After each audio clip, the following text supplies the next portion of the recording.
Por mais que alguns grupos religiosos tentem utilizar argumentos de cunho moral, espiritual e até mesmo relacionados aos seus próprios livros e crenças religiosas para sustentar a permanência da proibição do aborto legal, seguro e gratuito em todas as instâncias aqui no Brasil, se faz necessário recordar que o plano de fundo dessas decisões, que aparentemente se baseiam em crenças, credos e perspectivas religiosas, é inteira e extremamente material. Afinal, quando falamos a respeito do início das sociedades patriarcais, ou até mesmo quando falamos de períodos que estão mais próximos na linha histórica, como no caso da Baixa Idade Média Europeia, é simples perceber que, antes da percepção dos corpos das mulheres como espaços que poderiam vir a ser colonizados e utilizados para a manutenção do próprio sistema vigente, ou seja, através da procriação, que daria início a novos cidadãos, que daria início a indivíduos que fariam parte daquele sistema e seriam engrenagens que os manteriam funcionando, o abortamento não era visto com maus olhos, até o instante em que foi percebido que o controle das capacidades sexuais e reprodutivas das mulheres, além de gerar lucro, também geraria um controle massivo e específico sobre a própria classe feminina. Então, o argumento moralizador, ele é utilizado para construir uma narrativa que dialoga com as percepções que estão mais latentes naquela sociedade. E como nós sabemos, o Brasil é um país de origens extremamente barrocas, ou seja, ao mesmo tempo que a nossa população flerta com o profano através da hipersexualização das mulheres, através da grande festa que é o carnaval, através dos elevados índices de consumo de pornografia no Brasil e tantas outras questões que exibem e dão a entender que no Brasil nós temos uma cultura que hipervaloriza o corpo, a sexualidade e a expressão sexual, também, por outro lado, temos uma cultura de origens extremamente conservadoras, que se dão justamente a partir das percepções religiosas daqueles que nos colonizaram. Então, o Brasil, ao mesmo tempo que é um país que evoca a cultura do corpo, da dança e da sexualidade, também é um país que se fundamenta em princípios extremamente conservadores. E nós vivemos essa grande polaridade dentro da própria cultura brasileira. Mas, nos últimos anos, graças ao avanço das políticas de extrema-direita e graças também a determinados tipos de insatisfação populacional que foram se desenvolvendo com os governos vigentes, o nosso povo passou a ter e a estar experienciando uma guinada conservadora ainda maior. E isso é extremamente utilizado nos discursos que sustentam a proibição do aborto no Brasil.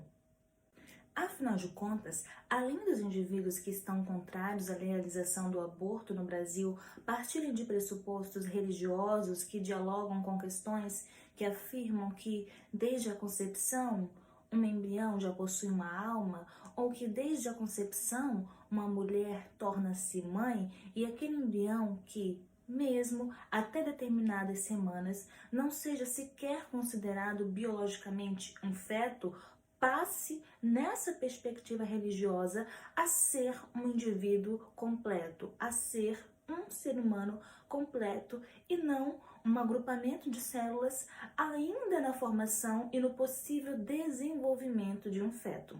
E é interessante também perceber como esse discurso ele é essencial para continuar mobilizando os sentimentos e o imaginário social contra a própria classe feminina. Afinal de contas, sabemos que um dos grandes e mais poderosos mitos trazidos pela cultura cristã é o da mulher abnegada, a grande mãe que é abnegada e está ali a todo momento para seu filho, para aqueles que estão necessitando dos seus cuidados, que é completamente representado na figura de Maria, que mesmo não sendo uma figura venerada pelos evangélicos, também possui os seus ecos no próprio discurso evangélico, como nós podemos ver nessa reprodução da figura da mãe, que é abnegada e que tem de estar ali para os seus filhos. Então nós fazemos uma cisão nessa figura. Afinal de contas, nesse discurso, a mulher que deseja abortar, a mulher que mesmo estando apenas com um embrião de 2, 3, 4 semanas de existência, ela se torna essa mãe, que ao contrário da figura usual e da figura necessária de uma mãe abnegada, é uma mãe profana, é uma mulher profana, é uma prostituta, porque é interessante perceber que dentro desse imaginário existem essas duas cisões. Existem a boa mãe, a boa esposa e a mulher da esfera pública, que seria essa prostituta no imaginário cristão. Então essa mulher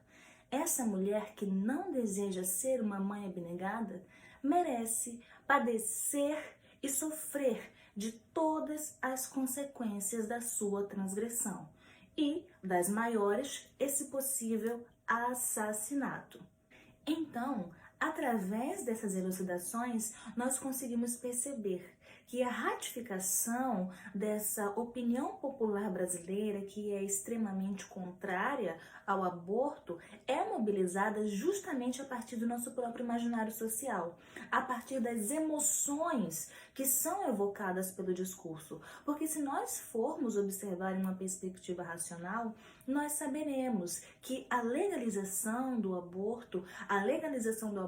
aliada a outras políticas, tanto de inclusão para mães na sociedade, políticas públicas de maximização de creches, políticas públicas de melhores condições para mães e até mesmo para homens que se tornam pais, melhores políticas públicas de cuidado às crianças, são muito mais efetivas tanto na maximização de uma estabilidade familiar dentro do próprio país, como também uma garantia de direitos sexuais e reprodutivos que até talvez diminuíssem as taxas de aborto. Afinal de contas, estamos falando de um país no qual mulheres não conseguem ter um acesso efetivo à laqueadura, um país no qual mulheres não conseguem ter acesso efetivo a contracepções de longa duração, como o DIU de cobre ou DIU Mirena, ou até mesmo outros processos de esterilização. Então, em um país no qual o aborto legal e seguro estivesse associado a todas essas outras políticas públicas de amparo e cuidado às mulheres que decidem ser mães e às mulheres que decidem não ser mães, nós talvez estivéssemos em um país onde o próprio procedimento até acabasse sendo diminuído. Então, acaba sendo muito mais lógico observar em uma perspectiva de saúde pública. E mesmo assim, não é essa a observação que se tem.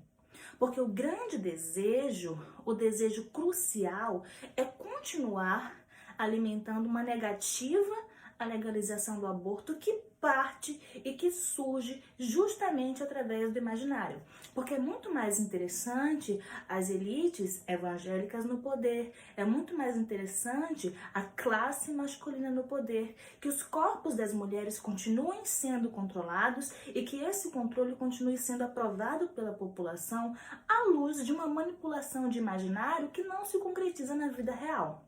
Porque nós sabemos que os abortos continuarão acontecendo, sejam eles legais ou não. O que ocorre é que o aborto ilegal, ele satisfaz o sadismo dessa parte muito grande e específica da população. Por quê? Porque eles sabem que boa parte das mulheres que recorrem ao aborto ilegal ou adquirem sequelas irreversíveis ou morrem. Então aí nós temos a redenção dessa figura, aí nós temos a redenção dessa mãe profana. Então quando vocês forem edificar qualquer tipo de discussão com pessoas que são contra a legalização do aborto no Brasil, se recordem disso. Não é sobre saúde, não é sobre salvar bebês, não é sobre nada disso. É sobre punitivismo, é sobre ver